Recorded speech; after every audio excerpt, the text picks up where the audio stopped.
নমস্কার, আজও একটা অঙ্ক নিয়ে এসেছি। অঙ্কটা বলা আছে কি একটি ট্রেনের গতিবেগ 15 মিটার পার সেকেন্ড, তাহলে 3 ঘন্টা 20 মিনিটে কত পথ অতিক্রম করবে ট্রেনটা? উত্তর হবে 180 কিমি পথ অতিক্রম করবে। তাহলে কী বলেছে এখানে? গতিবেগ বলেছে আমাদের, কী বলেছে? গতিবেগ দিয়েছে মিটার পার সেকেন্ডে। তা আর এখানে কী বলেছে? টোটাল কত সময় বলেছে? সময় বলেছে 3 ঘন্টা 20 মিনিট। তাহলে আমরা প্রথমে কী করবো? গতিবেগটাকে আমরা কী করবো? প্রথমে গতিবেগ থেকে মিটার পার সেকেন্ডে আছে, সেটা কিলোমিটার পার সেকেন্ডে আনবো। তা মিটার পার সেকেন্ড থেকে কিলোমিটার পার সেকেন্ডে কী করতে গেলে কি 15 গুণ আমরা কী করবো 18/5। মিটার পার সেকেন্ড থেকে কিলোমিটার আনতে গেলে 18/5, আর কিলোমিটার থেকে মিটারে আনতে গেলে 5এ 18 গুণ করতে হয়। তাই এটা সমাধান করবো। 5 দিয়ে কাটলে 5 একে 5, 3 5 15। তা 3 18 কত হবে? 3 8 24 4, হাতে 2, 3 একে 3 5। তা 54 কিমি পার ঘন্টা হলো।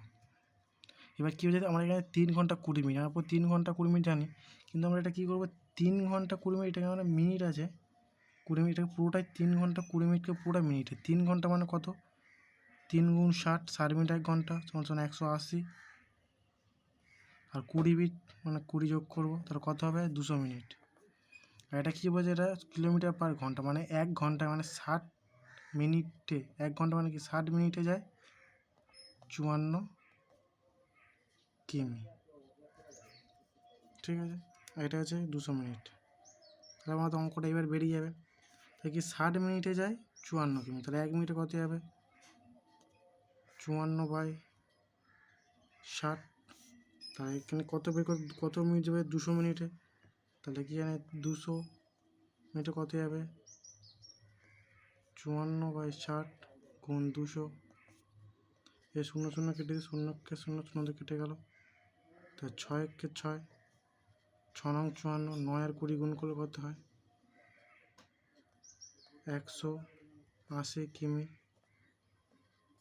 এটা উত্তর। আমরা কি জানি? দূরত্ব বের করতে গেলে সময় গুণ গতিবেগ, এবং গতিবেগ বের করতে গেলে দূরত্ব বাই সময়, সেটাই এর নিয়ম। এখানে এটা মিনিটে দেওয়া ছিল বলে তাই আমরা পুরোটা মিনিটে করে নিয়েছি। যদি শুধু 3 ঘন্টা দেওয়া থাকতো তাই ডাইরেক্ট 54 সাথে গুণ করে দিতাম।